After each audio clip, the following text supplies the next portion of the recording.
Hoy Infinito les presenta al doctor Brian Weiss, una eminencia mundial, descubridor y creador de la terapia de vidas pasadas.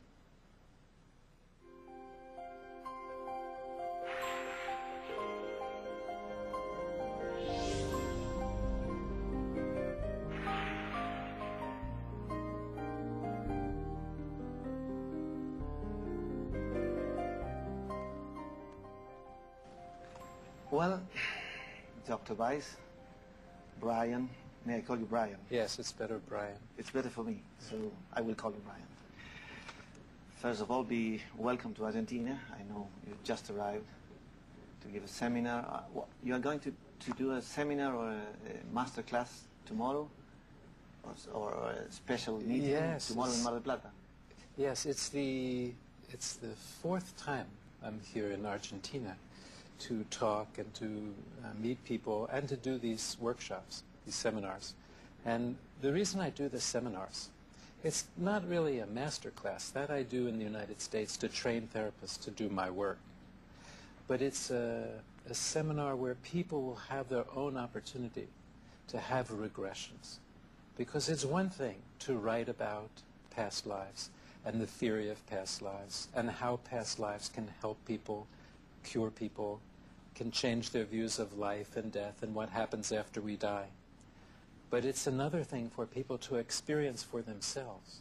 So I try to go to many places. I've been all over the world to do these workshops where people in the audience can experience a regression for themselves.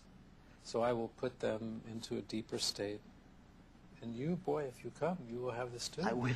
Yes, I'll be in Mar del Plata next days. I hope so. So I'll be there. Yes, so Sunday.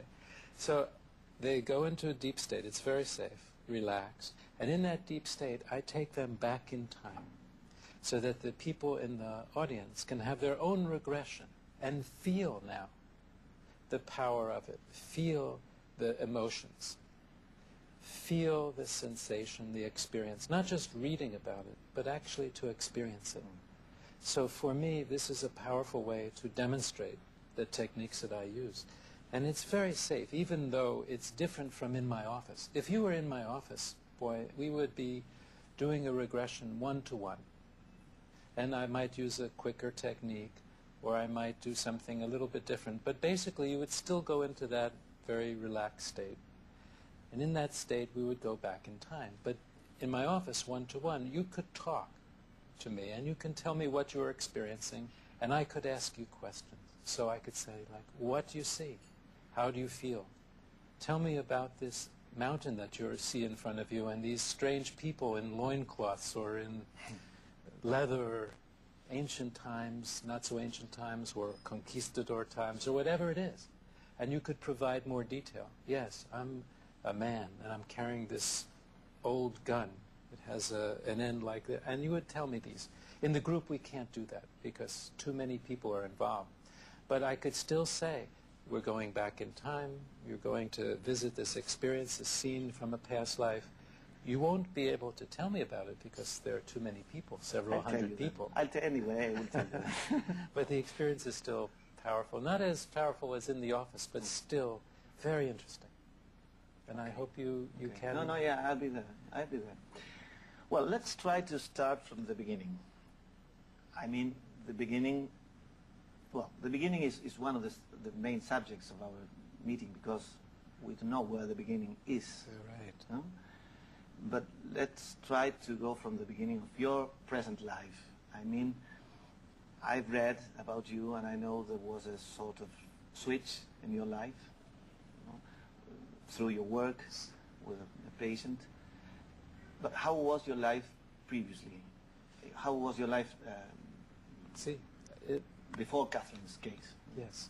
For me, there have been these two distinct parts to my life. So it was very clearly a BC. As we say in English, BC means antes Christ, so yeah. AC. But in English, it's called BC and AD, after death. So BC for me is before Catherine. Before BC. Yes, it takes that form. And my life was very much structured, and I would say a bit rigid, I was designing the foundation and the structure unconsciously for the work that came after. So for me it became very academic, and that was my life. I was building this structure. I went to a college in the U.S., very academic, Columbia University, Yale University Medical School, became a physician, then a psychiatrist, also my training at Yale, which is a very important and famous university in the United States. And writing papers, scientific papers, book chapters, and becoming a professor, moving up the ranks academically. Moved to Miami, Florida in 1974, becoming professor of psychiatry at the University of Miami and chairman of the psychiatry department at Mount Sinai Medical Center in Miami Beach. Very rapid advancement in the academic world. And I had written more than 40 scientific papers and book chapters. And that was my life before Catherine, academically. Otherwise, my life was going, I wouldn't say smoothly, because there was a death of a child in this time before Catherine, and the death of my father. But my marriage was a long-time marriage. My wife and I have now been married 39 years. We met in 1963. I can't even do the mathematics anymore. And we were young, very young, but it was like almas gemelas. It was, love came very quickly, and we're still together after all of these years. But that part was going well, except for the death of my first child, a son, who died in 1971, about 9 years before the therapy with Catherine began. Mm-hmm. And then I had 2 children after that, so they're grown now, and that part was going well. My professional life was going very well also. And I was kind of what a psychiatrist has become these days, a secular priest. So I was more agnostic. I did not believe in reincarnation, not in past lives, very skeptical about these things, and did not believe in New Age, did not know much about it, much to my embarrassment today, because that meant I did not have an open mind. I had already prejudged these things, and my mind, was following Freud and following the new field of biological psychiatry. And that was my life when Catherine came in and began the second half. Yeah. I did not realize this right away, but that was the beginning of the second part of my life. So we can say that in your present life, you have 2 lives, a little bit, no? Yes, exactly. And it's very different now, because after Catherine and finding out about past lives and spiritual dimensions and masters and all of energies, all of these other areas that I knew nothing about, now I changed completely in terms of my values, in terms of what's important to me and what is not important. But I didn't change the structure. The scientific structure is still there. So everything that happens, I still filter through that lens. That remains. It's like a base, Yes. When you build a building or you paint a painting, you create a base, and then you build more creative over that base. No? Exactly. So maybe it worked. It was important for me, because I think without that base, I wouldn't have the stability to filter what comes through now. Because in the New Age field now, there's a great deal, or this holistic field, or spiritual psychotherapy, whatever names you want to put on this. There are healing and healers. There's a great deal that is valid, that really works. And I've seen healers and psychics and others from all over the planet. Incredible things I've witnessed. And others who are not at all opportunistic and really not real. And I have to be able to filter what's real from what's not. That's where the base helps me a lot. And what happened when Catherine appeared in your life? Well, when she appeared in my life, at first nothing happened. because for 1.5 years we did traditional therapy. She wouldn't take any medicine because she had a lifelong fear of gagging or choking. And so she couldn't take medicine because she had difficulty swallowing. She couldn't swallow pills? No. And she had lots of symptoms: anxieties, phobias, depression, insomnia, panic. And so for 1 year, more than 1 year, I treated her with just psychotherapy. I had learned to do this, of course, in my training. We didn't make too much progress, a little bit, but not very much. And so I fell back on a technique that I had learned some years before Catherine, when I was an intern. I had learned how to do hypnosis. Hypnosis is putting people into relaxed states so that they can concentrate, their memory is improved, and their body is very relaxed. It's a normal state. We're all hypnotized every day. When you drive your car and your mind wanders and you forget the last few blocks, but you didn't crash, that's hypnosis.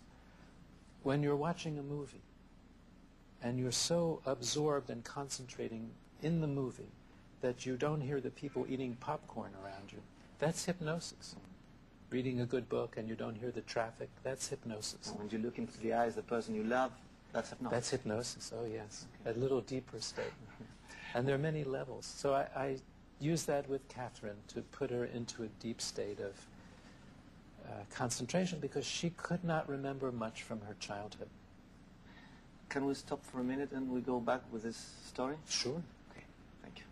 Volvemos en un minuto con el Dr. Brian Weiss.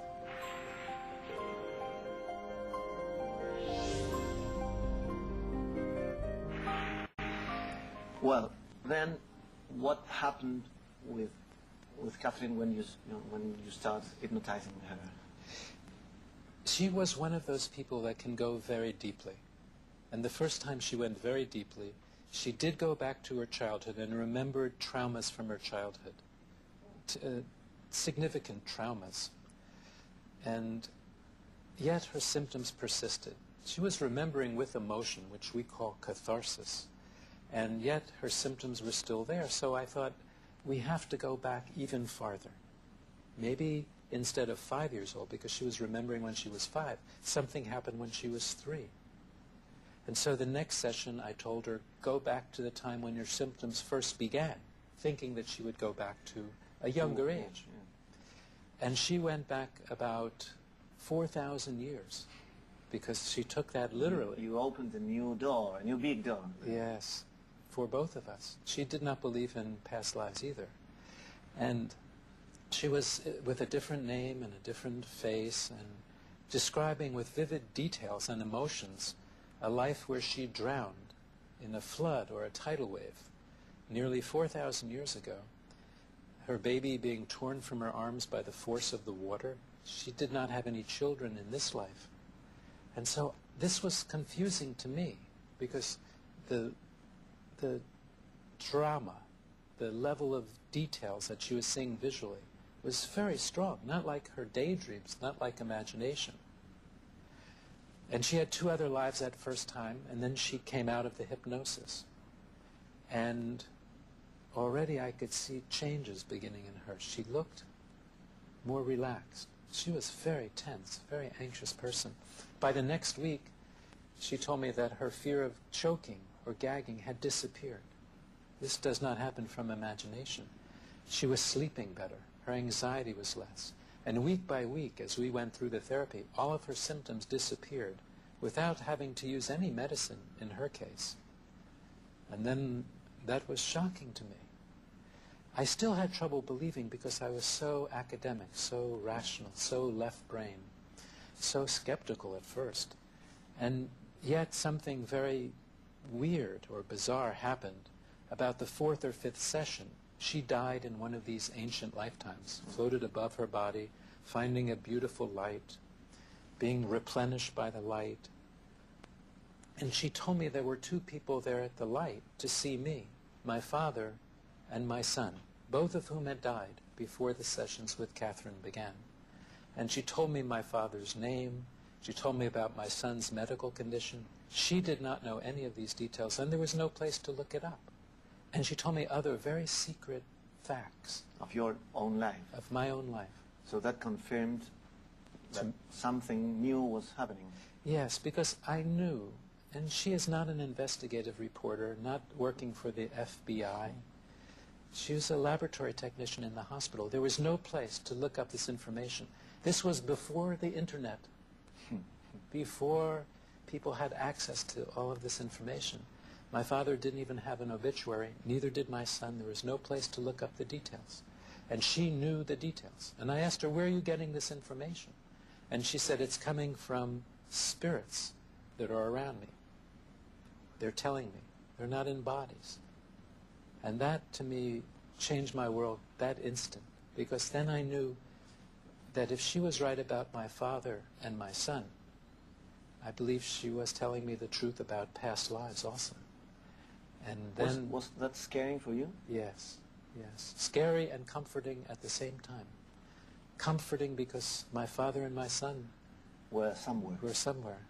And she said they were with these spirits. Their spirits. They were somewhere. They were alive. They didn't die when their physical bodies died. Scary because my whole worldview was turned upside down. And I didn't know that this other world existed. And here I was finding it out. That was the very moment when I knew, because I knew deep down, that she was telling the truth. The truth. A new truth for you and for the world. Yes. And you went on with her, meeting new lives and yes. knowing more about reincarnation. Yes, she had about 10 or 12 lifetimes. And after that, she didn't need it anymore because she was cured. Those were the lifetimes that had a connection to her present life as Catherine. And then when she resolved those issues, it healed all of her symptoms. Along the way... she was healing the main traumas from those 12 lives that were still affecting her. Exactly. And along the way, she kept giving me messages from these masters. Messages about life and death and why people are here, what's the purpose of life. And since they were so correct about my father and my son, I was recording these sessions exactly. Because Catherine I was seeing in 1980 and 81 and 82. This is now 26 years ago. And I was recording every session word by word.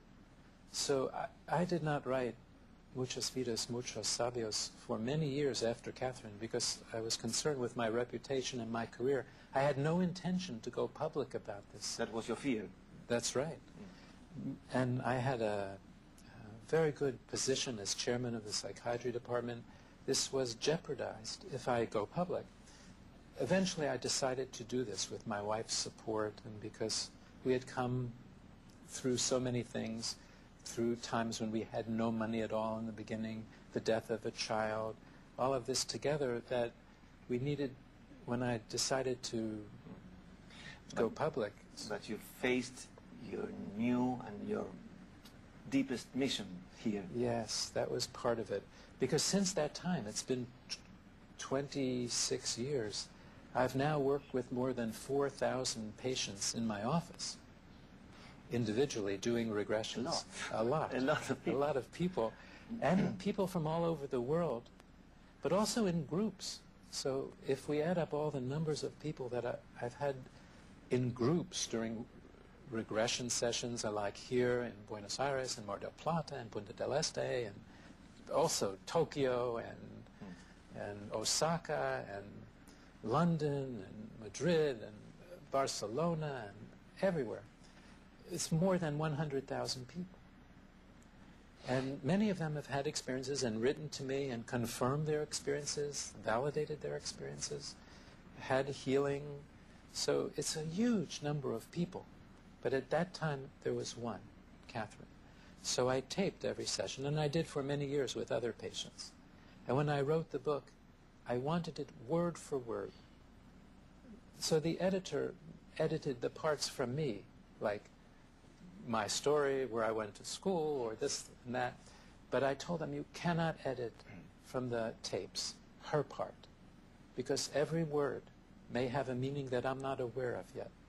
Every paragraph, I don't know. Maybe there's something in it that I don't realize yet. Don't change that. Thank God for that, because I've had so many validations over the years that I didn't know at the time. For example, I was confused with Catherine's first session. How could she die in a flood or tidal wave? She was describing a life in the Near East, which I saw as, wow, this is not an area where they get tidal waves or hurricanes. But she was probably on one of the islands in the Mediterranean, such as Thera. And although the year wasn't exactly correct, when the volcano in Thera, which we now call Santorini, erupted almost 4,000 years ago, it created gigantic tidal waves, 100-feet waves, that went all the way, covered the islands, destroyed the civilization on Thera and other islands, and went all the way to Greece, the Near East, northern Egypt, with tidal waves, tsunami. Yeah. And that's probably what she was describing. So a geologist sent me that years later. And so I'm glad I didn't change things, because so many people have responded to those words. I wanted to keep them pure, exactly what she was saying, word for word. And do we all have several past lives? I think we do now. You know, every question you ask, boy, it has resonances at deeper levels, because I've thought about these questions myself. And I've asked people in the deep states, for example, how do the numbers fit? Like, there are more people than ever before. Where do the souls come from? Because if we're all having past lives, and now the population is larger, how does this fit? That's that scientific, rational part of me, which is always questioning to make sure it's real. And the answer that comes back most often is that this is not the only place where there are souls. Souls exist in many dimensions. And not even planets. You mean other levels, other kinds of, other dimensions, not physical places. See. So it may be physical places, but it can be non-physical dimensions too, as modern physics is talking about now.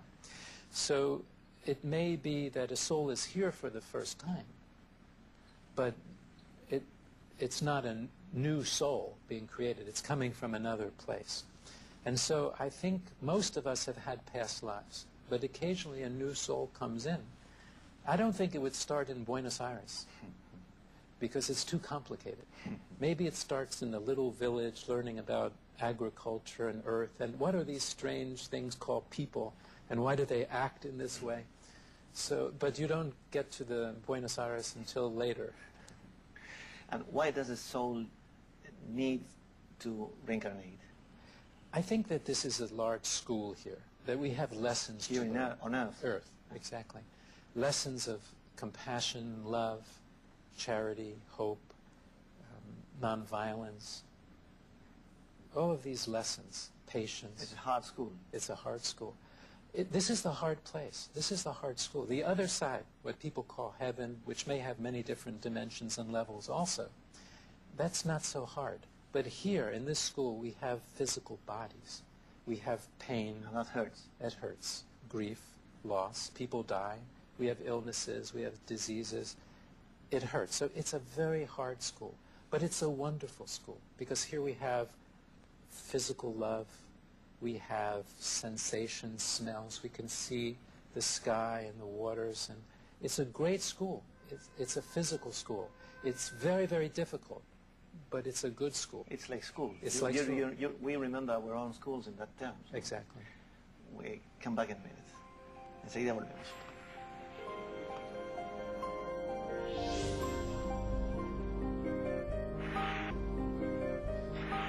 Is the unconsciousness only one for all of our lives, or is an unconsciousness for each one life we live? I think that when we come into a physical body in this world, we tend to forget our past lives, because we have to see if the lesson is really learned. That is, we forget our past lives. And many cultures have theories for why we forget the past lives. Pressing here, or crossing the river of Lethe, the Greek, because they all knew about past lives. Plato wrote about past lives. Many, many scholars and scientists and philosophers over the years. So why do we forget? And I think it's to see, did we really learn? For example, are we not violent now because we know in our hearts, deep down, that spiritual beings that we are not violent? Or is it because we were violent in the 14th century and we were punished for that, or we had difficult lifetimes after that? But the real answer is within, looking within. Are we non-violent now? Because it's our nature. So that's why we forget. But now more and more people are remembering their past lives, because the world is in more danger now. We're in danger of man-made problems, global warming and wars and pollution and extinction of species, possibly catastrophic things. So it's very important. Now we're allowed to learn about our past lives because we have to catch up spiritually with the technological advances. So I think now so many people are remembering their past lives either in hypnosis and regression, sometimes spontaneously, not through hypnosis at all. When you go to a city for the first time and you know your way around, say Prague or Berlin, and where the old church was, but the church has not been there for 200 years, but you remember, why isn't the church here? And you know where the secret room in the church was. These are documented true stories of patients who remembered past lives by déjà vu, or in dreams. In dreams. I was thinking about which are the sources of dreams. Do they come from there sometimes? Sometimes it is a past life. It's not always Freudian. You may have a metaphor, symbol, yes. But sometimes when you dream of yourself in an ancient place, a past time, it's not Freudian, it's not a metaphor. Maybe that's actually a past life fragment emerging into the dream. So many times I hear my patients talking about their dreams, and that's where we go in the regression session, because I know that's the door for them. They're already telling me where to go to help them. They are more free. I enjoy dreaming a lot, and maybe I have a sort of surrealistic grammar, no? And because they are more free than life. Yes. You find the connections in dreams are more free. Absolutely. We don't have our usual consciousness guarding the door. So the subconscious, the unconscious is right there. The usual barriers when we're waking are gone. So in dreams we can be more creative and answers can come. That's why dream interpretation is so important. But when we're awake, then our left brains, our logic, is getting in the way. So when we start to have a feeling, an intuition, an insight, we sometimes say, no, this can't be. This can't be. So for example, if you're walking down the street and you start to think of a schoolmate, a classmate that you haven't seen since high school or grammar school, for no reason at all, and you dismiss that. Oh, no, I have to pay attention here because maybe there's a store I want to shop at. And then you turn the corner and there that person is. But your intuition was telling you this person is near. In the dream, you know what it is. You can make the connection because your logical mind is not in the way. Yeah, intuition is called another thing. Intuition in dreams is just, it's more real. Yes, it's real. But actually intuition in waking is real too. We just don't give it enough credit. It's very important. Many people say to me, there are no coincidences, because coincidences are not accidents. It's the intuition telling you, pay attention, something's happening. So I now pay much more attention to intuition, to instinctive behaviors and thoughts and gut feelings, because before Catherine I didn't, and after Catherine this is one of the changes. Yes. And can we train that? Yes, you certainly can train yourself to be more intuitional. You have to start by paying attention. It doesn't have to be difficult. Pay attention to your intuitions. When do you get these feelings? And intuition is not a fear. It's a deep down feeling. It doesn't come with fear or anxiety. It's just a knowing. You know this. And for some reasons, it happens in the oddest way. It may not be important, or it may be very important. But so you start thinking of this person, and then they call you. Pay attention to that. When you're standing waiting for an elevator, and there are 6 elevators there, just play a little game, like which one is coming. Yeah, but that's training for the intuition, because you already know. When the phone rings, guess who's calling. Before you look in the identification or anything like that, this is all the training. Meditation is another way. I've started doing that, but that's not for everybody. You train yourself to clear your mind, to become mindful. And that just means to watch what's going on inside your mind, without comment, without editing, but that helps you to pay attention to your intuition also. It can be life-saving. Boy, for example, you get an intuition stop just before you walk in front of a bus.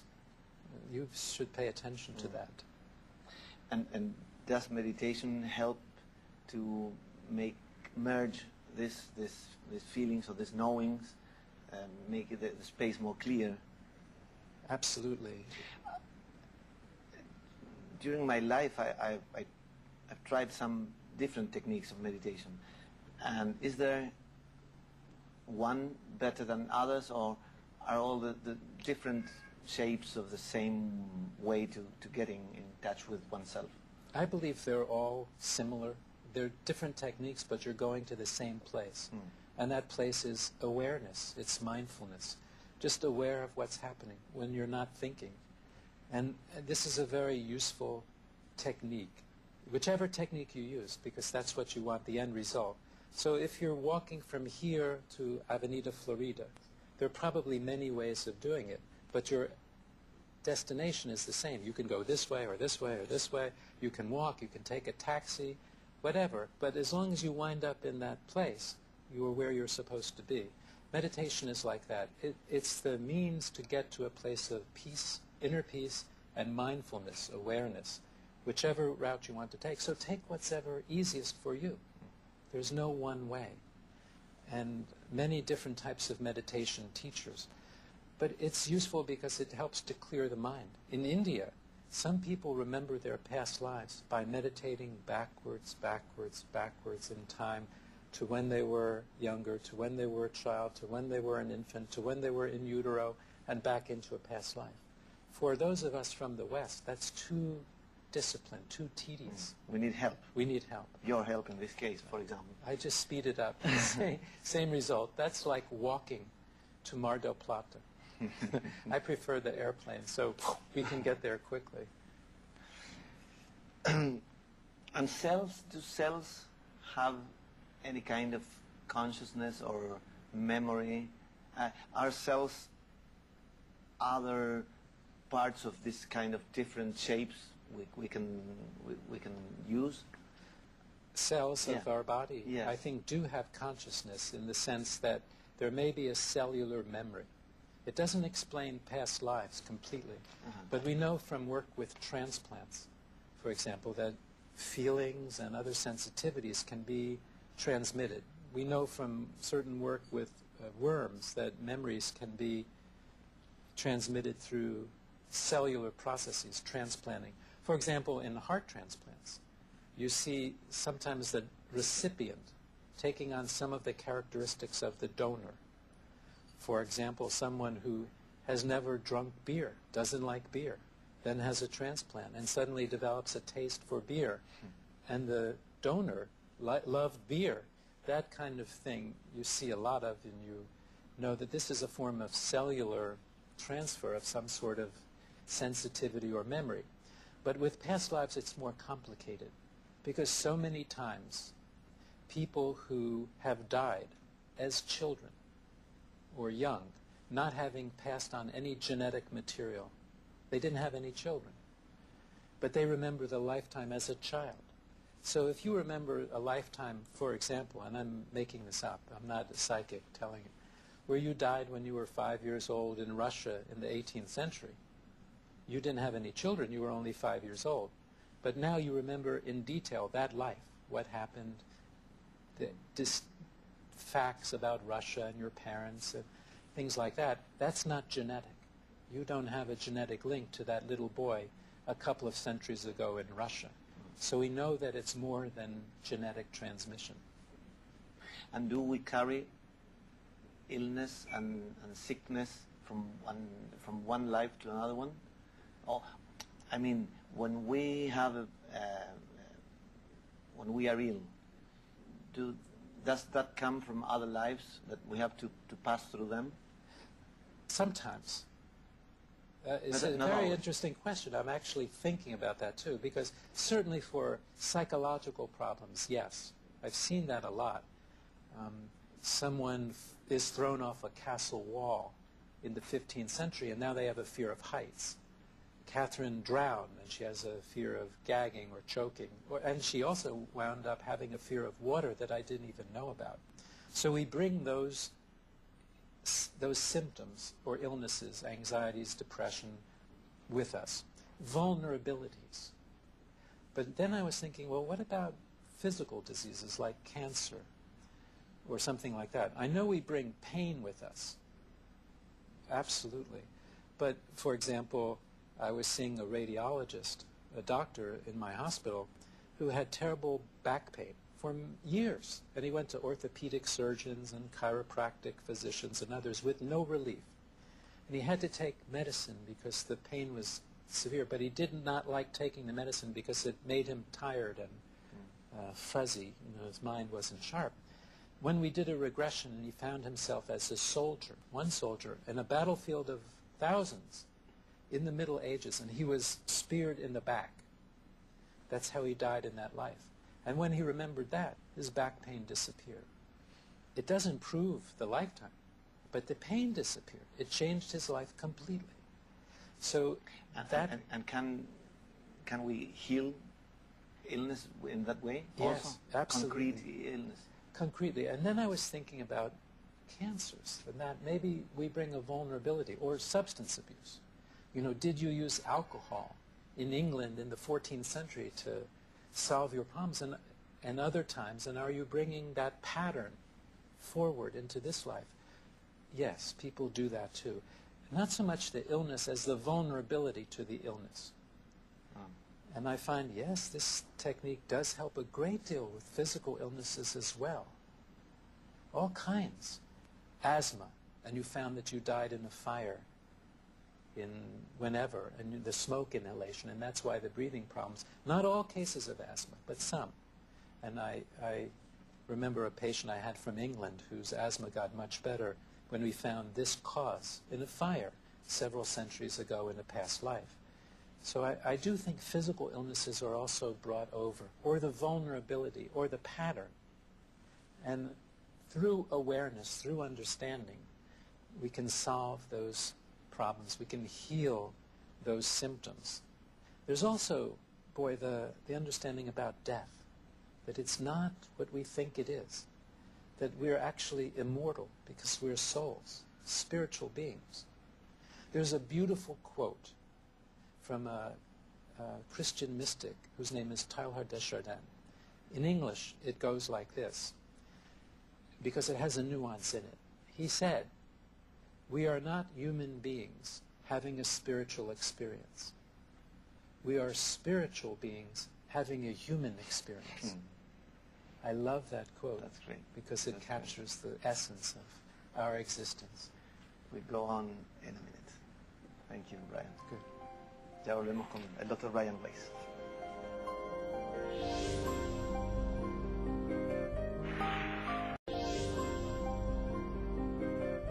Well, we talked about illness, and we talked about death. And I think that death is one of the main big fears of our culture, of ourselves. Why are we so scared about death? If there's no necessary of being like that, no? But there's no need. I'm sorry. There really is no need, but we are scared because it's the unknown.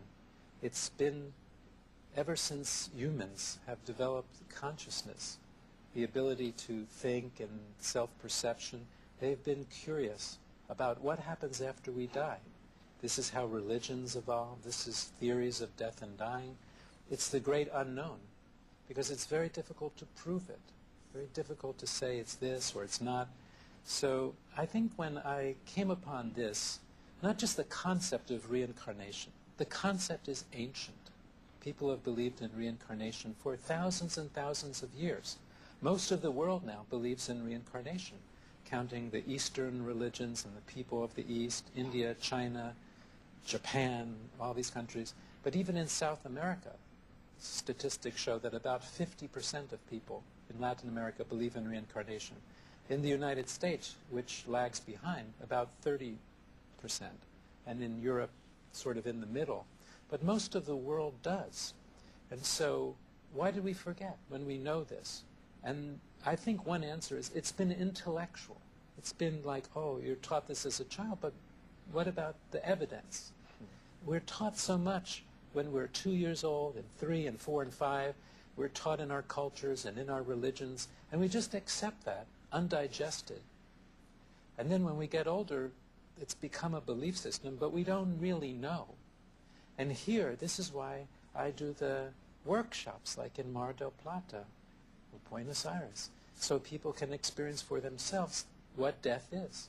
And maybe we relate death with pain, because we have to leave someone go to other place, and we suffer through illness. Yes. And there's a period in which we feel the pain. Absolutely, we do. This is the hard place, as we talked about. This is the place where we have the pain. I find in doing my research that dead people don't suffer. They're fine on the other side. I'm always getting that information. I'm fine. I love you. Take care of yourself. Don't be sad for me because I'm fine. There's no pain over there. There's awareness. They can contact us if they need to. Here. And where is there?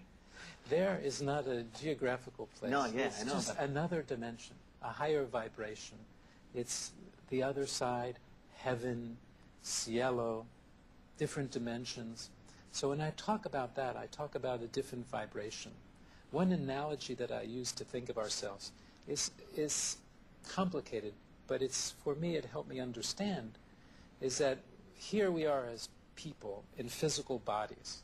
We have pain, we have physical bodies. But our spirit, where do you go when you die? Well, maybe it's a higher vibration, but we're still us. It's our souls vibrating at a higher level.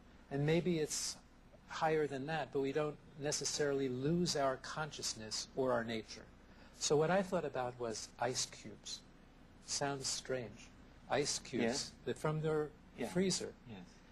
Now we know what ice cubes, if ice cubes could think, they would think, I'm separate, I'm distinct. I have hard edges, right? I'm an ice cube, ice. Very concrete. See, yellow, I put in, and I'm concrete, I'm separate from other ice cubes. I am my own boundaries. But if you heat the ice cubes, they become water, and they're connected, all one thing. Forever, spirit and water have been connected. Water is a metaphor for spirit. And what happens if you keep heating the water? It disappears. Air, yes. It becomes steam. It's air. It's invisible. But it's still there. It's vibrating very rapidly now. We know that because we can take steam and condense it. It becomes water again. Put it in the freezer, and it's ice again. It's a new life. A new life. A new life. But it's never lost the nature. I think we are like that. We're like the ice cubes in the physical bodies. When we die, we become the water. Concepts of God and beyond that, the steam, the invisible, the unknown. But then new life, coming back as an ice cube. So it explains how we can change our vibration, change our nature, and yet still be the same. It's incredible. When I was waiting here in front of this window an hour ago, I was looking through this landscape, and I was thinking about how concrete it is in this world. You can see here ships and trains and cars downstairs. And then there's the water. Yes. And then there's the open sky and that blue sky Yes. and the clouds. And I was thinking all about that just to ask you about these two levels between concrete world there, down, and this other thing that we have to deal with both of them.